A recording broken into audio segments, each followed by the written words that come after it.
Dear student, good morning. आज मैं फिर आपको इम्प्रूवमेंट ऑफ सेंटेंस में पार्ट 4 दे रहा हूँ।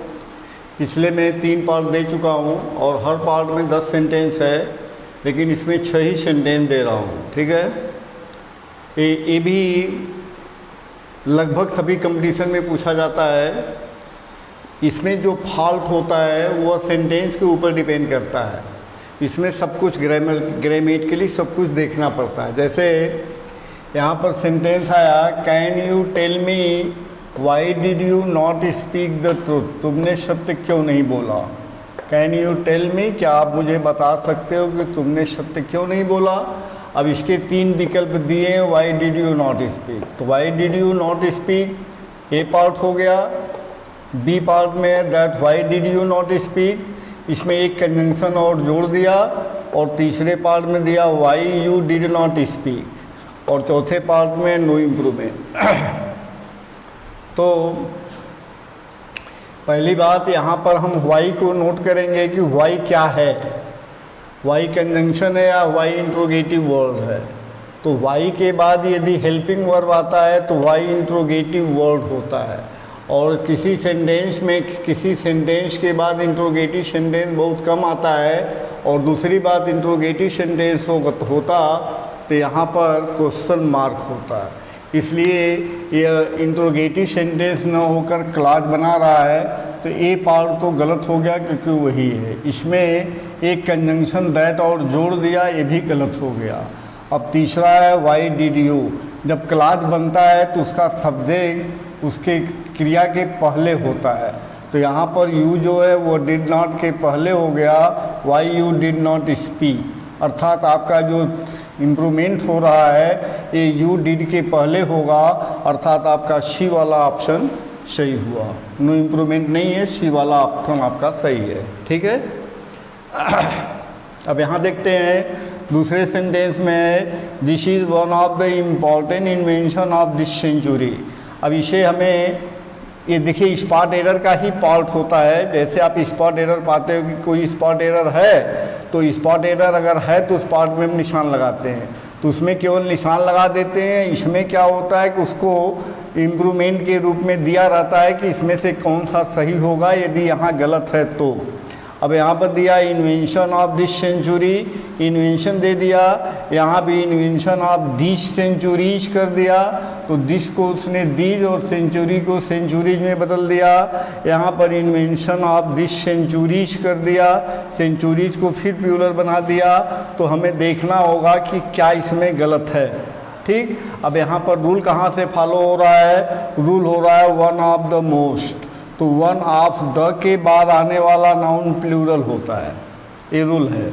तो वन ऑफ द के बाद नाउन प्लूरल होता है तो इन्वेंशन तो होगा ही, अर्थात ए वाला विकल्प और बी वाला विकल्प तीनों कट गए। और सी वाले में इन्वेंशन तो दिया है लेकिन सेंचुरी को सेंचुरीज कर दिया, जो इसको गलत कर दिया। अर्थात इस सेंटेंस में कोई गलती नहीं है, तो इसका विकल्प होगा नो इम्प्रूवमेंट। ठीक है। ऐसे ही रूल के माध्यम से इसको पकड़ा जाता है कि क्या इम्प्रूवमेंट हो सकता है। अब यहाँ पर है, we met him immediately after the session in which he had been given a nice speech. ठीक। तो ये पास्ट टेंस में चल रहा है सेंटेंस, यहाँ पास्ट परफेक्ट हो गया। अब देखिए पास्ट परफेक्ट हो गया तो क्या पास्ट परफेक्ट सही है। अब यहाँ पर दे दिया हैज़ बीन गिवन, चूँकि पूरा सेंटेंस पास्ट में है इसलिए हैज़ तो हो ही नहीं सकता, एक ख़त्म हो गया। और हैज़ है, यहाँ पर वुड बी गिवन कर दिया तो वुड भी नहीं हो सकता। अब आपका विकल्प बचा हैड गिवन, तो पास्ट परफेक्ट ही होगा, हैड ही गिवन होगा। अब प्रश्न उठता है कि हैड गिवन है, यहाँ पर हैड बीन गिवन है, तो बीन क्यों नहीं। तो ये सेंटेंस जो है he had been given a nice speech, ये सेंटेंस हैड बीन के साथ क्रिया का थर्ड फॉर्म आ गया। इसका मतलब ये सेंटेंस पैसिव वॉइस में हो गया और होना चाहिए था एक्टिव वॉइस में। उसने एक सुंदर स्पीच दिया था, ऐसा सेंस दे रहा है, इसलिए परफेक्ट पैसिव वॉइस में न होकर एक्टिव वॉइस में होगा, तो सी वाला ऑप्शन सही होगा। ठीक है। अगला सेंटेंस है आपका, if I would have realize the nature of the job earlier I would not have accepted it. ये सेंटेंस जो है कंडीशनल सेंटेंस है, और कंडीशनल सेंटेंस मैंने पढ़ाते समय बताया था कि कंडीशनल सेंटेंस का जो ये रूल है जिसके तहत ये दिया हुआ है, ये बहुत ही इम्पोर्टेंट रूल है, और इसमें 3 पार्ट होते हैं। उस पार्ट को कभी बता देंगे आपको। उस पार्ट में से एक पार्ट में एक सेंटेंस जरूर पूछा जाता है। तो if I would have realize the nature of the job earlier I would have accepted it. तो ये जो मेन क्लॉज है I would have accepted it, जब यहाँ मेन क्लॉज होता है और मेन क्लॉज में वुड के साथ है, वुड हैव के साथ क्रिया का थर्ड फॉर्म होता है, तो ये जो ग्रुप है पहला इन कंडीशनल सेंटेंस वाला, ये भी पास्ट टेंस में होता है। यहाँ भी पास्ट टेंस होता है और यहाँ भी पास्ट टेंस होता है। यहाँ वुड हैव का लगाकर पास्ट तो बनाया है, लेकिन वुड हैव इस पार्ट में न होकर इस पार्ट में दिया हुआ है, तो दोनों पार्ट में वुड हैव का प्रयोग नहीं होता है। इसलिए इफ़ आई वुड, इसलिए आपका ए पार्ट तो हो नहीं सकता, बी पार्ट में भी आई वुड हैव दिया है, सी वाला पार्ट आपका सही है, had I realize the nature. तो हैड जब वाक्य में इस तरह के वाक्य में सबसे पहले हो जाता है तो ये कंजंक्शन और वर्ब दोनों का कार्य करता है। यदि मैं रियलाइज नेचर ऑफ जॉब को अर्लियर पहले ही रियलाइज कर लिया होता तो मैं जॉब को एक्सेप्ट ही नहीं करता। तो हैड आई सेंटेंस शुरू होगा, अर्थात आपका सी पार्ट सही है। अगला पॉइंट है 5वां sentence, because of ill health the doctor has advise him not to refrain from smoking. ठीक, अब इसमें देखिए पहले गलती क्या है। यहाँ पर दिया नॉट टू रिफ्रेन, रिफ्रेंड को रिफ्रेंड कर दिया, रिफ्रेन को रिफ्रेन कर दिया, यहाँ पर रिफ्रेन को रिसॉल्व कर दिया, यहाँ पर टू रिफ्रेन दिया हुआ है। ठीक, तो मेन पॉइंट होता है कि इसमें मीनिंग से क्वेश्चन आ गया। मीनिंग होता है रिफ्रेन माने बचना, है ना। तो because of his ill health, उसके खराब स्वास्थ्य के कारण डॉक्टर ने उसे एडवाइस दिया है, किस लिए, नॉट टू रिफ्रेन, कि वह स्मोकिंग से न बचे, या नॉट टू रिफ्रेंड, या टू रिसॉर्ट, या टू रिफ्रेन।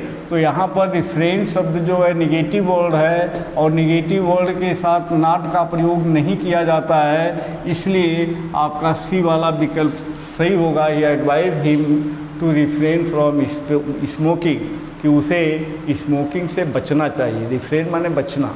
ठीक, अगला सेंटेंस है, what happens to all those travellers on the ship was not known.